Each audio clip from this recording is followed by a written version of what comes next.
नया हफ्ता, नई कहानियां, पुराने हम हाजिर हैं आपके सामने। पहले बताएंगे आपको कि पाकिस्तान के जो हुक्मरान हैं उनकी हमारे बुंदेली लहजे में कहें तो लंदन में रहने वाले पाकिस्तानियों से लौका क्यों खा रही है, मतलब वो क्यों बिलबिला रहे हैं और वहाँ पर रहने वाले पाकिस्तानियों की ज़िंदगी आईएसआई क्यों दूभर कर रही है। क्या चल रही हैं साजिशें बरतानिया क्राउन के परचम तले। वैसे पाकिस्तान की बात छिड़ी है तो एक बात और बताएंगे।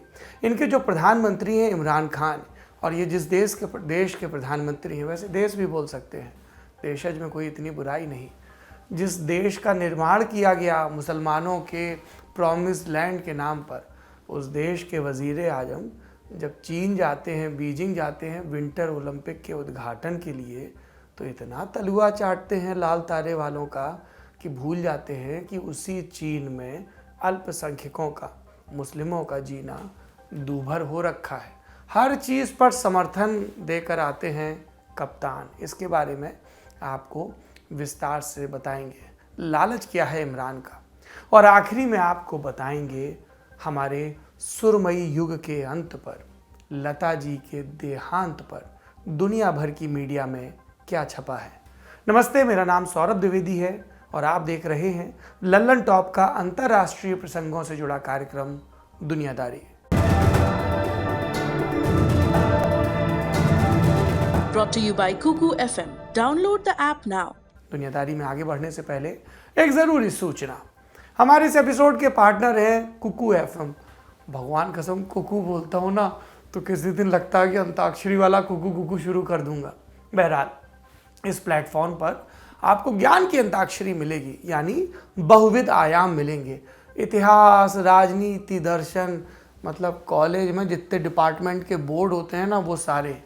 और जैसे वहाँ पे मास साहब लोगों का लेक्चर सुनना पड़ता है, वैसे यहाँ सुनने के लिए आपको ऑडियो बुक मिलेंगी, सुनाएंगी किताबें अपने हिस्से का ज्ञान। अब आप ठहरे लल्लन टॉप के दोस्त, तो आपके लिए खासा ऑफर है। प्रीमियम सब्सक्रिप्शन लेंगे तो 50% की छूट छूट छूट, एकदम करीना जैसा फील कर रहा हूँ। कोड डालना पड़ेगा LT50। उन्होंने कहा है कि पहले 250 यूज़र्स के लिए है। कुछ लोग कमेंट बॉक्स में लिखते हैं कुकू एफएम के ये 250 यूज़र कब पूरे होंगे, और जानकारी आपको डिस्क्रिप्शन में मिल जाएगी। अब हमने स्पॉन्सर को धन्यवाद भी कह दिया अपने अंदाज में, अब शो पूरा बांच देते हैं। सबसे पहले कुछ किरदारों की कहानियां। नंबर 1, करीमा बलोच 1983 में पाकिस्तान के बलूचिस्तान प्रांत में पैदा हुई। बचपन से पाकिस्तान की सेना का दमन देखा, समझ आई तो विरोध शुरू किया। बलूचिस्तान के अधिकार के लिए लड़ने वालों को ठिकाने लगाने की वहाँ एक लंबी परंपरा थी, तो करीमा के ऊपर भी कई हमले हुए, पर वो बचती रही। 1 साल तक अंडरग्राउंड रही, फिर 2015 में कनाडा भाग गई, पर क्रूरता ने उनका पीछा नहीं छोड़ा। फरवरी 2020 में कनाडा में एक दिन झील के किनारे उनकी लाश मिली। करीमा बलोच की कहानी हमने आपको दुनियादारी में विस्तार से सुनाई है। फिर से सुननी हो, देखनी हो, पढ़नी हो तो डिस्क्रिप्शन में आपको लिंक मिलेगा। अब दूसरे किरदार से मिलिए। साजिद हुसैन बलूचिस्तान में रहते थे, पेशे से पत्रकार। बलोच लोगों की किडनैपिंग और हत्या की खबरें बाहर लाते, कर्तव्य निभाते, बदले में धमकियां मिलती और हिदायत की चुप हो जाओ वरना हमेशा के लिए चुप करा देंगे। 2012 में साजिद हुसैन ने परिवार के साथ अपने मुल्क पाकिस्तान को छोड़ दिया। स्वीडन में उन्हें शरण मिली, वहाँ भी उन्होंने मुहिम जारी रखी। वो बलूचिस्तान में हो रहे अन्याय के खिलाफ लिख रहे थे। फिर मार्च 2020 में एक रोज़ साजिद लापता हो गए। 2 महीने बाद उनकी लाश भी नदी किनारे मिली। अब तीसरे किरदार से मिलिए। अहमद वकास गुराया ब्लॉगर थे, बलूचिस्तान के संघर्ष के लिए आवाज़ उठाते थे एक फेसबुक पेज के जरिए। इस पेज पर पाकिस्तान सेना की करतूतों पर कटाक्ष किया जाता था। जनवरी 2017 की बात है। पाकिस्तान के अलग अलग शहरों से 5 सामाजिक कार्यकर्ता अचानक गायब हुए। इन 5 में एक चीज़ कॉमन थी, ये सभी पाकिस्तान की सेना के अत्याचार के खिलाफ मुहिम चला रहे थे। गायब हुए इन लोगों में गुराया भी थे। उन्हें कई हफ्तों तक मारा पीटा गया। भारी विरोध प्रदर्शन शुरू हो गए, तब गुराया को रिहा किया गया, लेकिन जब उन्हें जेल से बाहर भेजा गया तो वो ठीक से चल भी नहीं पा रहे थे। गुराया बाद में नीदरलैंड चले गए, पर खतरा नहीं गया। ब्रिटेन में रह रहे एक पाकिस्तानी व्यक्ति मोहम्मद गोयर खान को उन्हें मारने का ठेका दिया गया, लगभग 75 लाख रुपए में, और ताकीद की गई ये पाकिस्तान की इज्जत का सवाल है, मिशन पूरा हुआ तो आगे और काम मिलेगा। गोयर ने हथियार खरीदे, कई बार नीदरलैंड जाने की कोशिश की, गुराया के घर की रेकी की, पर प्लान कामयाब होता उससे पहले ही वो गिरफ्तार हो गया।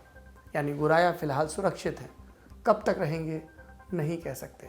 और गुराया खतरे की नोक पर ठिठके खड़े इकलौते आदमी नहीं है, कई लोग इस लिस्ट में हैं। यूनाइटेड किंगडम की पुलिस और खुफिया संगठनों के सहयोग से एक एजेंसी चल रही है काउंटर टेररिज्म पुलिसिंग, जिसके जरिए हमें इस लिस्ट के बारे में पता चला। इस काउंटर टेररिज्म पुलिसिंग का क्या काम है? यूके में यानी ब्रिटेन में आतंकवादी घटनाओं की आशंकाओं को खत्म करना। इस एजेंसी ने यूके में रह रहे पाकिस्तानी आलोचकों को भी सावधान रहने के लिए कहा है, चेतावनी दी है कि लंदन से बाहर जाने से पहले पुलिस को इत्तला दें। कईयों के घर पर इमरजेंसी अलार्म और सीसीटीवी भी लगवाए गए हैं।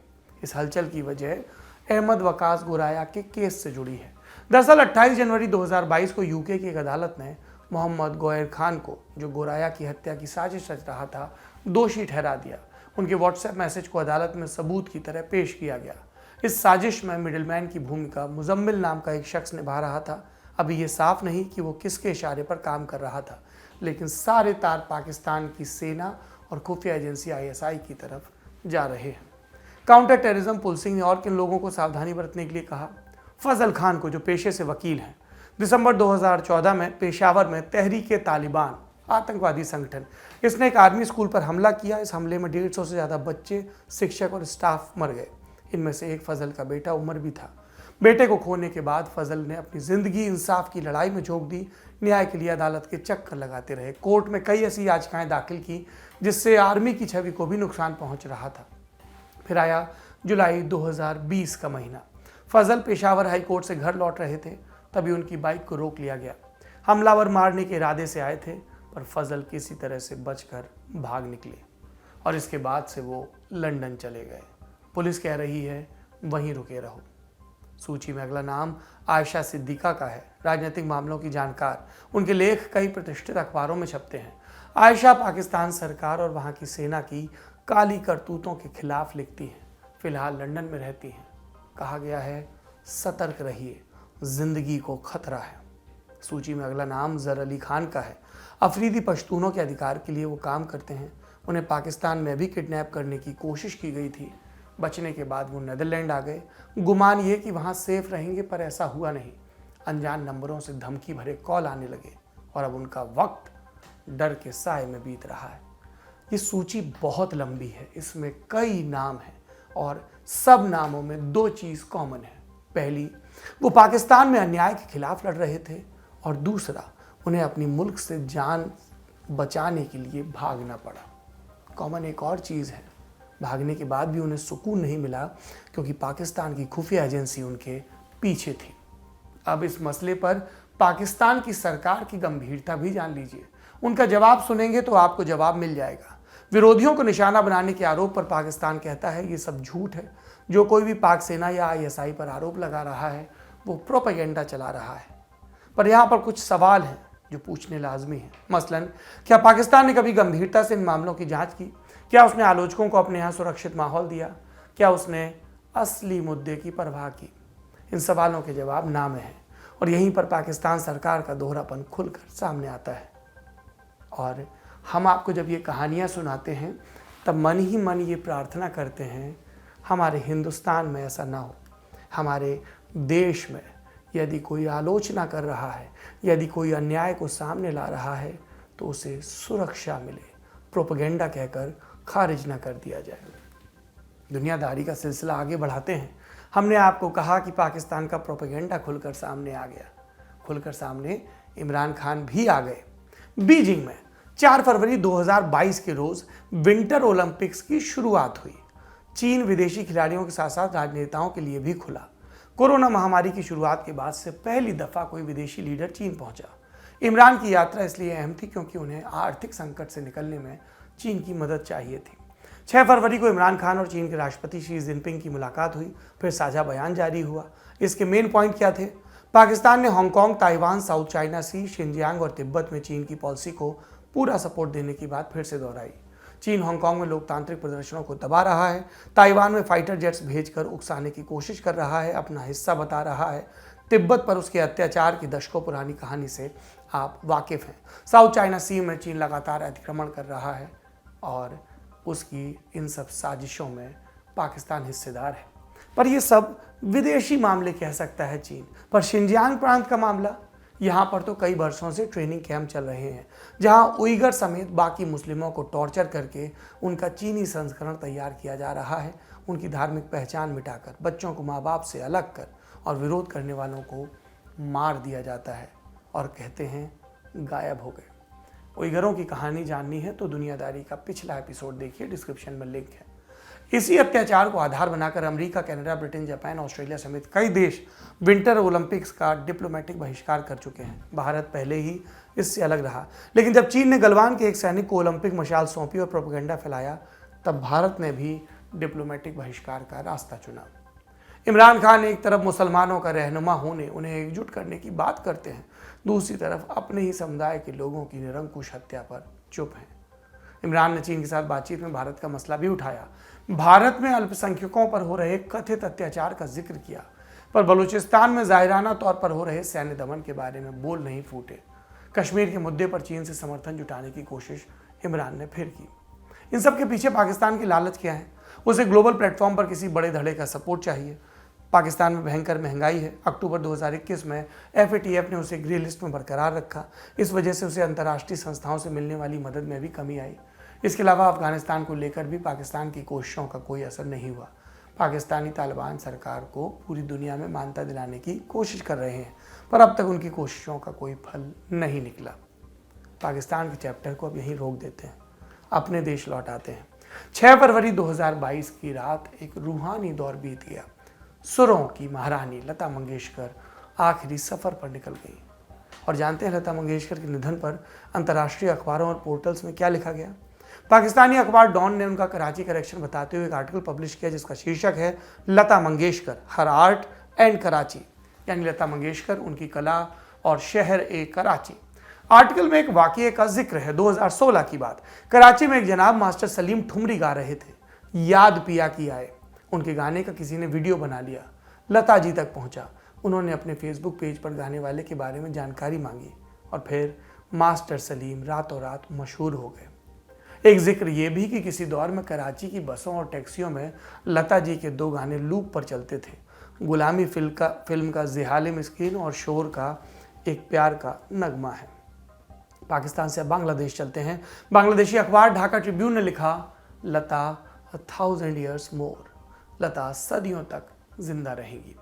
ब्रिटिश अखबार गार्जियन ने लिखा, पीढ़ियों तक संगीत और लय की परिभाषा तय करने वाली लता मंगेशकर का मुंबई में निधन। न्यूज़ एजेंसी रॉयटर्स ने सुर्खी लगाई, मशहूर बॉलीवुड गायिका लता मंगेशकर का राजकीय सम्मान के साथ अंतिम संस्कार। न्यूयॉर्क टाइम्स, अल जजीरा, BBC, वॉल स्ट्रीट जर्नल समेत कई प्रतिष्ठित अखबारों और न्यूज़ चैनल्स ने लता मंगेशकर के निधन पर भावपूर्ण श्रद्धांजलि अर्पित की। इसके अलावा Pakistan, Sri Lanka, Israel, Bangladesh, France, Germany समेत कई देशों की सरकारों ने भी शोक व्यक्त किया। ललन टॉप भी इस युगांत को सादर नमन करता है। जाते जाते आनंद बख्शी की लिखी कविता सुनिए। बख्शी साहब ने ये कविता 1973 में लिखी थी, 2001 में इसे लता जी के हवाले किया था। ये गुलशन में बादे सबा गा रही है कि पर्वत पे काली घटा गा रही है। ये झरनों ने पैदा किया है तरन्नुम कि नदियाँ कोई गीत सा गा रही हैं। ये माहीवाल को याद करती है सोनी कि मीरा भजन श्याम का गा रही है। मुझे जाने क्या गुमा हो रहे हैं, नहीं और कोई लता गा रही है। यूं ही काश गाती रही ये हमेशा, दुआ आज खुद ये दुआ गा रही है। सच है, लता जी हमेशा गाती रहेंगी इस दुनिया के होने तक, इस दुनिया में आवाज़ के, ध्वनि के होने तक। दुनियादारी आज यहीं रुकता है। उम्मीद है कल फिर मुलाकात होगी। शुभ रात्रि।